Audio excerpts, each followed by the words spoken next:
हम अपना अधिकार मांगते हैं, किसी से भीख मांगते। मिली मजदूर की मांग, रेल का चक्का होगा जा, मिली मजदूर की मांग, रेल का चक्का होगा जा। कौन करेगा? हम करेंगे, कौन करेगा? हम करेंगे, कौन लड़ेगा? हम लड़ेंगे। धन्यवाद भाई सुशांत। आज के इस WCRU द्वारा आयोजित रनिंग स्टाफ की गेट मीटिंग में उपस्थित हमारे प्रिय अनुज ऊर्जावान मंडल सचिव कामरेड रोमेश मिश्रा जी,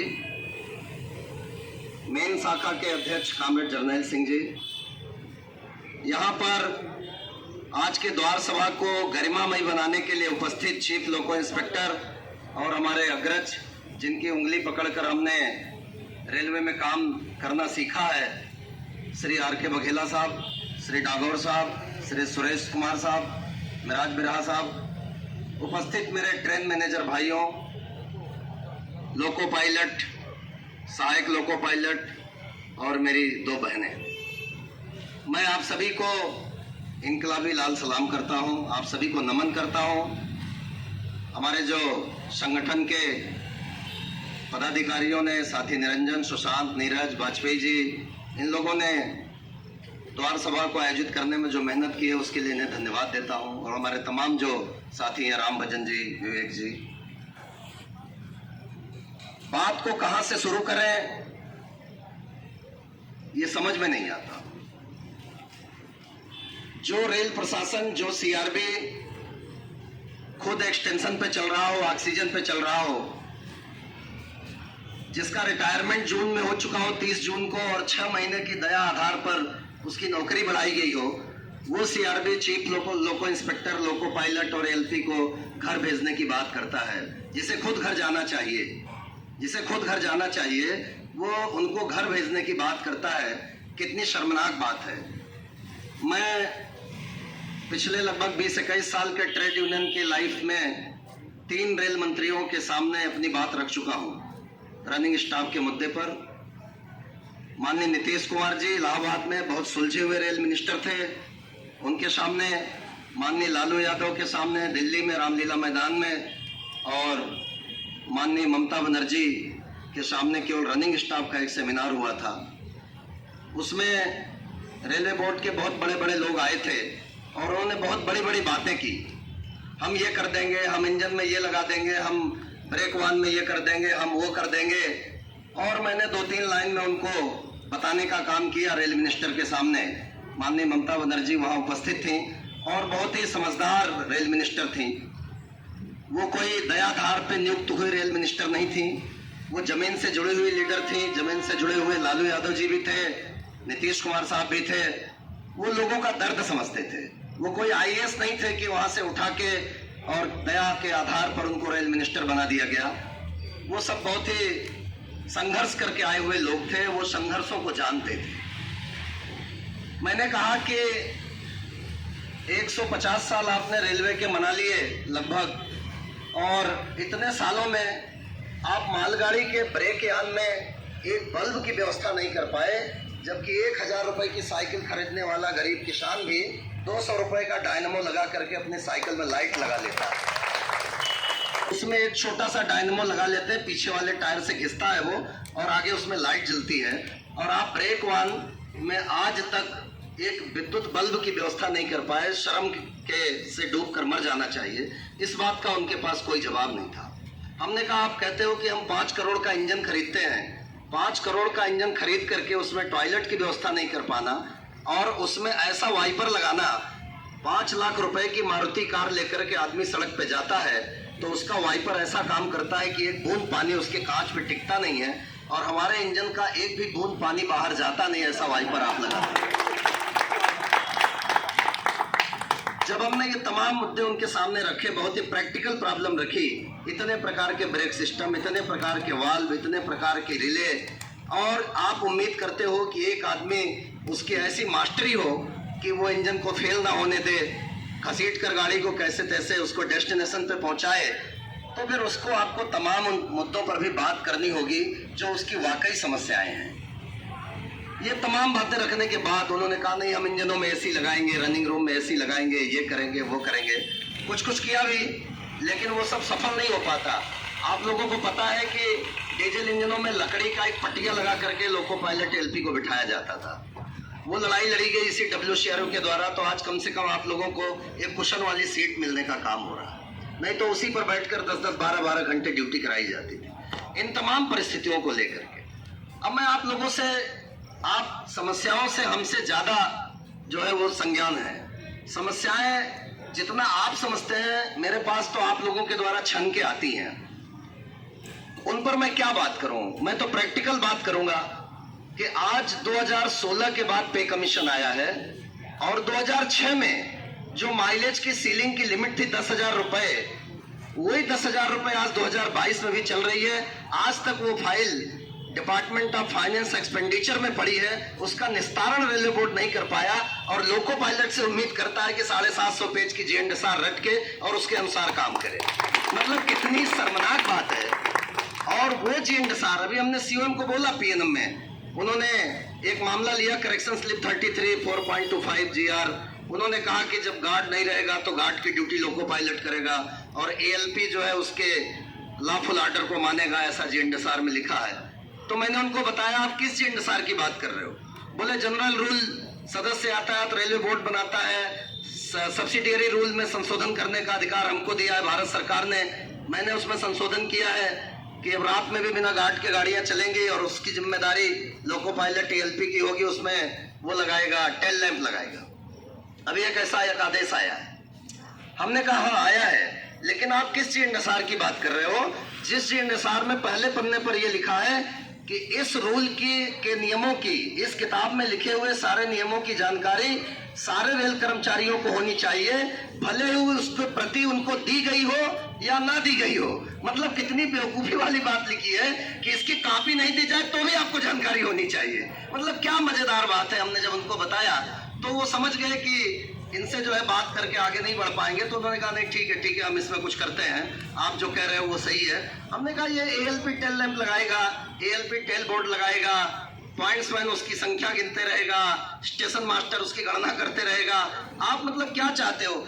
एक COM से काम नहीं चल रहा तो आपने 2 COM रख लिया, एक ADRM से काम नहीं चल रहा था तो 2 ADRM रख लिए, एक सीनियर DOM से काम नहीं चल रहा था तो 3 सीनियर DOM जबलपुर मंडल में काम कर रहे हैं। और एक गार्ड था ब्रेक वन में, पहले एक असिस्टेंट गार्ड होता था, आप लोगों को पता होगा, ब्रेक्समैन जिसको बोलते थे, उसे हटाया, अब एक बचा था उसे भी हटा दो और ALP को जिम्मेदारी दे दो।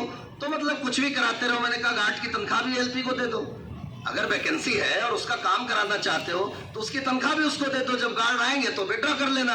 तो उन्होंने कहा नहीं मैं कुछ करता हूँ, जल्दी से जल्दी गार्ड का प्रबंध करता हूँ। तो कहने का मतलब यह है कि आपके मुद्दे हेडक्वार्टर में भी रखे गए हैं, रेलवे बोर्ड में भी पेंडिंग है।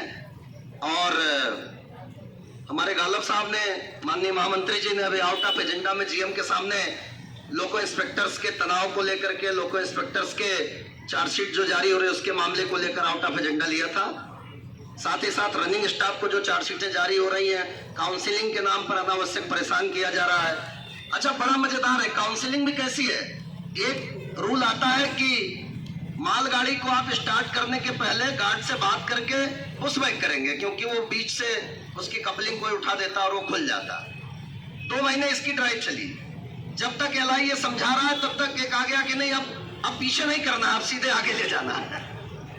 मतलब अधिकारी खुद ही निश्चित नहीं है कि उनको क्या कराना है, क्या कराना चाह रहे हैं वो।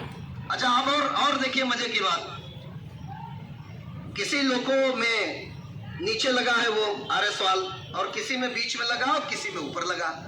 अब LI को या किसी भी अधिकारी को या इंस्पेक्टर को ये बता दिया गया कि आप तो ये देखते रहो बिल्कुल दूरबीन लगा के कि बगल वाली गाड़ी अब एक पीला सिग्नल निकल गया तो ALP झुका है कि नहीं। अब एक लोगों में ऊपर लगा था तो ALP उसको पकड़ के खड़ा था, अब खड़ा था तो LI ने रिपोर्ट कर दी कि जो है वो ALP नीचे नहीं झुका था। तो उसने बताया कि साहब उसमें ऊपर ही लगा था तो झुक के क्या करेंगे, नीचे झुक जाएंगे तो उसको पकड़ नहीं पाएंगे।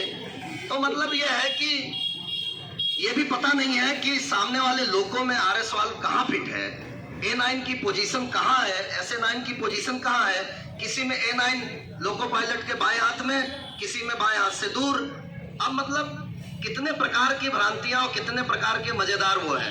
कैसे आदेश निकलते हैं आप देखो, एक लोको में नीचे का वो जो है टूट गया, उसका स्प्रिंग वगैरह कुछ नीचे का पार्ट अंडर गियर का।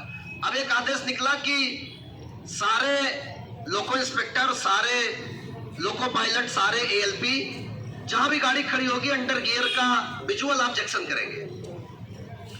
अभी कैसे करेंगे विजुअल ऑब्जेक्शन? 2 मिनट का स्टॉपेज है, कहीं कहीं 1 मिनट का, अब कहीं तो गाड़ी खड़ी हुई और सिग्नल दे दिया। अभी कैसे विजुअल ऑब्जेक्शन करेंगे आप, ये नहीं समझ में आता।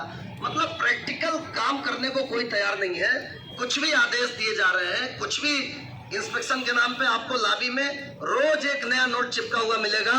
उसमें लिखा रहेगा कि लर्निंग ऐसे लोगे, लर्निंग वैसे लोगे, लर्निंग में ये यार्ड का नाम, ये सिग्नल का नाम, वो सिग्नल का नाम, ये करना वो करना। और लर्निंग कैसे देंगे?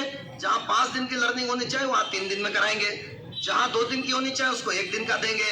और ये कहेंगे कि आप गाड़ी लेके जा रहे हो, लौटते समय लर्निंग लेते हुए चले आना।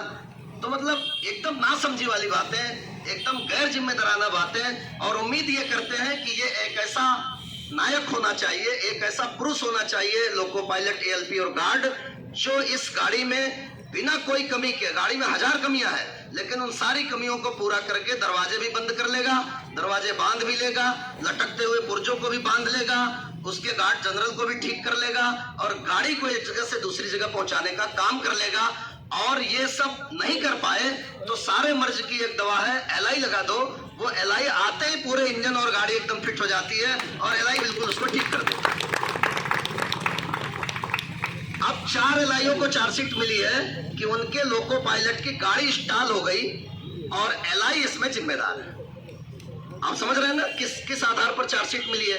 बहुत ही प्रैक्टिकल बातें मैं कर रहा हूं, समस्याएं तो आपको सब पता है।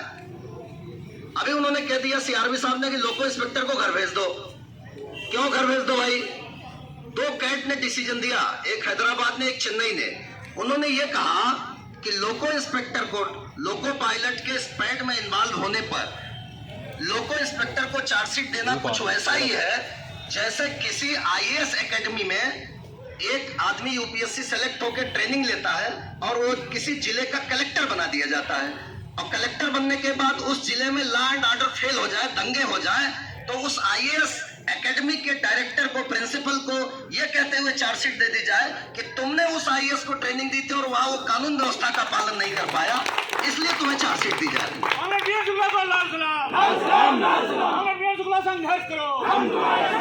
ये बात हमारे माननीय महामंत्री जी ने जनरल मैनेजर को बताने का काम किया। इसको हमने दिया था निकाल के दोनों कैट का डिसीजन और उन्होंने इस बात को वहां कोट किया और सारे अधिकारी हंसे इस बात पर। ऐसा नहीं है, सारे अधिकारी हंसे। मैंने डीआरएम को यह बात बोला कि अगर लोको पायलट के स्पैड में शामिल होने पर अगर एलआई जिम्मेदार है, जब उसने अपनी मॉनिटरिंग की है, अपनी काउंसलिंग की है, सारे काम पूरे किए हैं और अगर उसे एसएफआई मिलती है तो फिर सीनियर टीआरओ जिम्मेदार क्यों नहीं है, फिर डीआरएम जिम्मेदार क्यों नहीं है, फिर जीएम जिम्मेदार क्यों नहीं है? इसमें सारे लोग इन्वॉल्व हैं। किसी ने बक्सा बंद कर लिया 5 मिनट पहले तो उसको चार्जशीट दे दो, किसी ने बक्सा खोल के रखा तो चार्जशीट दे दो, किसी ने ये किया तो चार्जशीट दे दो, किसी ने वो किया तो। अब मोबाइल है, मैं तो कह रहा हूं सारे रनिंग स्टाफ को एक स्वर में एक दिन सारी सिम निकाल के रेलवे को रख दे देना चाहिए और अपने मोबाइल बंद कर लेना चाहिए, इंक्लूडिंग एलआई को। और इनके होश ठिकाने में आ जाएंगे, मैं आपको बता रहा हूं। जब ये कॉल बुक्स लगवाएंगे घरों घरों में जाके, भैया आपने सिम दी है इतनी बड़ी, अब हमने ये सिम जेब में रख ली है, इस पे कॉल आएगी तो हम अटेंड कर लेंगे। अगर उस पे कॉल आएगी तो हम अटेंड कर लेंगे। उसी से ऑन कराना है, उसी से ऑफ कराना है, उसी से माइलेज निकलवाना है, उसी में ट्रिप भरवानी है और उसे बंद भी रखना है, उसे बंद भी रखना है। मतलब कितना मजेदार काम है। एक स्वर में एक दिन पूरे मंडल का running staff, loco pilot, LP guard अगर वो सिम को निकाल के कागज में लपेट के जेब में रख ले और ये नोटिस दे दे कि साहब इस पे कॉल आएगी तो हम अटेंड कर लेंगे, नहीं आएगी तो हमारा मोबाइल स्विच ऑफ है। और देखना ये आपके हाथ जोड़ेंगे ये प्रशासन के लोग कि भैया तुम तो मोबाइल चालू रखो, हमें कोई दिक्कत नहीं, बस बात भर मत करना, व्हाट्सएप मत देखना। देखिए स्पीड नहीं होना चाहिए, ओवर स्पीड नहीं होना चाहिए, इस बात पर हम भी सहमत हैं और आप भी सहमत होंगे। बताइए गलत है बोल रहे हैं? स्पीड नहीं होना चाहिए, ओवर स्पीड नहीं होना चाहिए, यात्रियों की जान खतरे में नहीं जानी चाहिए। जो जिम्मेदारी हमें भारत सरकार, रेलवे बोर्ड ने, राष्ट्रपति ने दी है, उस जिम्मेदारी का हम निर्वहन करें। हम अपने ग्राहकों को संतुष्टि प्रदान करें, सुरक्षित यात्रा कराएं, ये हमारी नैतिक जिम्मेदारी है और इस जिम्मेदारी से प्रत्येक रनिंग स्टाफ भली भांति वाकिफ है। लेकिन उस जिम्मेदारी के निर्वहन में अनाप शनाप चीजें कराना, अनाप शनाप काम कराना और उस पर चार्जशीट देना, ये कहीं से भी उचित नहीं है। फिर जब आप जिम्मेदारी पूरी कराते हो, मैंने अभी सीएम साहब को बोला, मैंने डीआरएम को भी लिख के दिया है, फिर आप उससे जीएनडीआर का पालन तो अपनी मर्जी से कराना चाहते हो, लेकिन जहां आप फंसते हो वहां आप कुछ नहीं बोलते। जीएनडीआर कहता है कि संटिंग का काम वाकी टाकी पे नहीं होगा। एक भी संटिंग बिना वाकी टाकी के करा के एक दिन प्रशासन दिखाए, 4-4 पॉइंट्स में लगेंगे एक एक गाड़ी में संटिंग कराने में। इसलिए जब हम नियम से काम करने की बात करते हैं, वर्क टू रूल, तो प्रशासन सरेंडर हो जाता है और जैसे ही हम उस मुद्दे से पीछे हटते हैं वो कहता है नहीं नियम से काम करो। मतलब वो चाहता है कि आप नियम से तो काम करो, लेकिन कितने